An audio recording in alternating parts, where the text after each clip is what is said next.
Previously, ministers in the UK were banned from bringing smartphones and tablets to cabinet meetings in fear of hacked devices. Ministers have reportedly been told now they can't even wear smartwatches in cabinet meetings after concerns that there could be hacked by Russian spies and used as listening devices.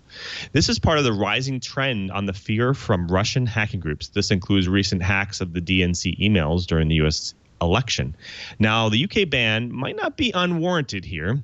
There have been reports of the ability to remote hack the audio of the Apple Watch. Apple has stated this has been corrected through improved memory handling. There also has been a report that after the release of iOS 10, an algorithm makes it 2,500 times easier for hackers to access passwords and sensitive information when the iPhone and iPad backups take place through iTunes.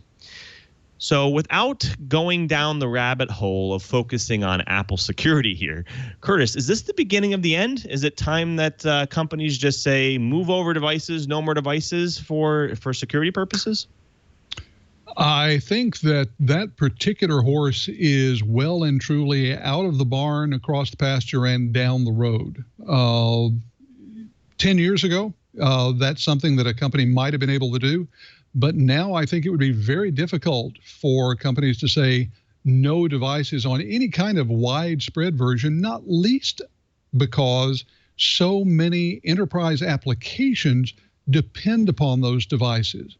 And the dependence on devices is getting stronger. When you go to a conference from a company like SAP, which is sort of the epitome of the enterprise application provider, they're all about beautiful applications on and across devices.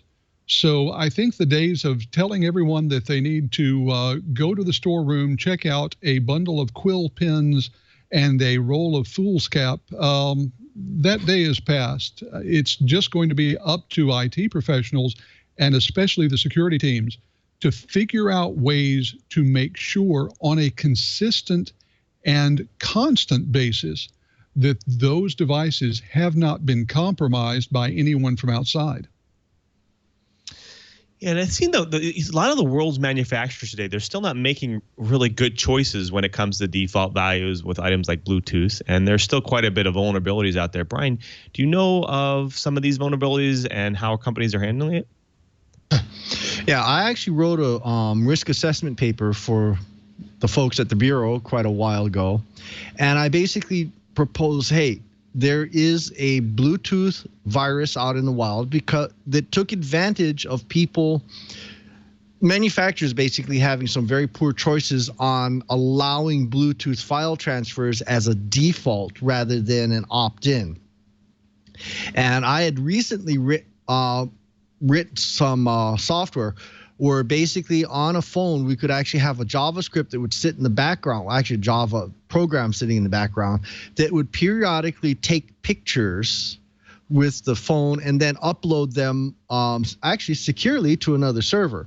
And I just proposed in the paper that combining those two pieces together is not a far-fetched situation. And the problem is a lot of the phone holsters that everybody seems to love have the cameras facing outwards.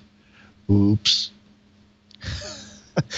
I think one of the things that's interesting here is we've seen many different vulnerabilities. I mean, we've seen vulnerabilities where people, leave their computers open and then somebody might stick a USB stick in there. We've seen USB stick malware out there in the wild, and sometimes it's undetectable. And a lot of the ministers are actually worried about these because there was a lot of them were distributed at the G20 summit in St. Petersburg. But, is this a viable thing? I mean, should they not be bringing their own devices to these types of meetings, especially to how important they are? What do you think, Curtis? Is this something they just need to crack down on, and they should be less worried about it? I don't think that they should be less worried about it. On the other hand, especially at the level of minister, I don't think that it's going to work really well to tell them that they just can't use certain technology. I mean, we've seen in the corporate world how well it works when you try to tell a CEO that they can't use a particular device. I mean, that is frankly how the iPad became the default tablet device for the enterprise. They came in from the top, not the bottom.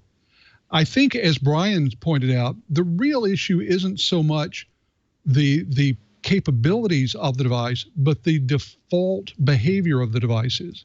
So what we really need to see are many more people paying close attention to what's available through MDM, or mobile device management systems, where you can specify that those devices have to be configured in particular ways, have to have certain defensive hardware and software enabled before they're allowed to attach to the organization's network.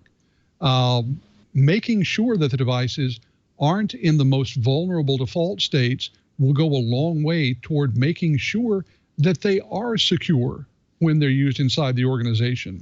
Will there always be specific meetings where you want to take the devices off because the most sensitive information is being discussed? Sure. But as a default position, I think that saying, let's just get rid of all the smartphones, smartwatches, tablets, and everything else is going farther than most organizations are going to be willing to go. Absolutely. What I'm seeing too is an interesting trend. You talk about MDM and bringing kind of that into the workplace and kind of forcing policies onto the phones, on the devices. You know, another thing what we're seeing a lot, especially in the IT and admin side of things, is these gap PCs, these types of PCs, or maybe in these other types of PCs where they're restricted down to the point where you can't even plug a USB drive into them, and the more secure type thing, locked down to the point where you have to log into a special VM, and it's more of JIT admin access to things going forward, so you're not really accessible to some of the hardware that's on the device. Brian, is this a better way to potentially secure things than even MDM in this case?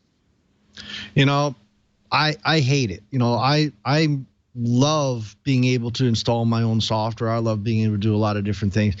But when it comes to the world of national security, I have to change my hats. And the reality is there is a very long process on certifying a piece of computing equipment for use in a classified environment. And that's definitely what these ministers are dealing with. So the reality is you even with a very well locked down machine, you can still run PowerPoint. You can still run web browsers. You can still run a lot of different things. It's just a matter of the world needs to change. And I'm afraid these ministers are going to have to change. When I walk into when I used to walk into a high security environment, we used to have little cubby holes where we put things like electronic watches. We did that 20 years ago. Any kind of phone, any kind of pager, anything that had two-way communications. And we dropped those off. Heck, we weren't even allowed to take in floppies or USB sticks. Any kind of media had to be sanitized by the facility security officer. This is something that's been in place and is something done for a long, long, long time. And JJ, I'm sorry, even Chrome OS has to go under the same kind of scrutiny because it has storage. Anything that has storage is not supposed to be in a high security environment, and anything that is storage must be scanned and must be sanitized by the facility security before it is allowed into a secured space. This is not rocket science, and I think there's a compromise there. I'm just not sure how well it's going to work with some of the real serious talent coming out with these hacking groups.